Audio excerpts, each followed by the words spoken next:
The unit we have here is a Momentum M-Class. The specific floor plan is a 395 MS.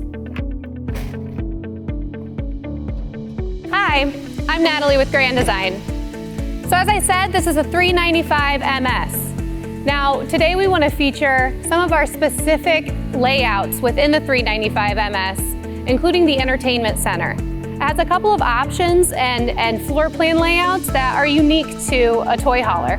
So let's go check it out.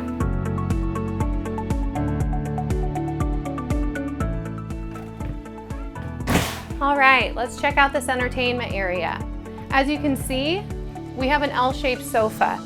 Now, this not only optimizes the space within this floor plan, but it also adds a functional component for your crew.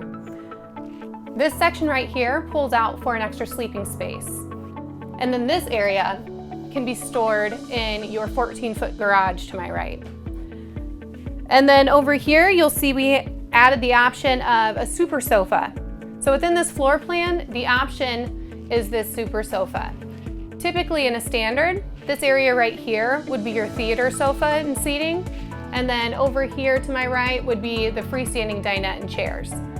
But as you can see, this really optimizes and maximizes your entertainment options for you and your family. So we've got the TV fireplace combo, we have an L-shaped sofa that pulls out to an additional sleeping space, and then we also have the option to add the super sofa. So talk to your local dealer, check out the 395 MS. Thanks.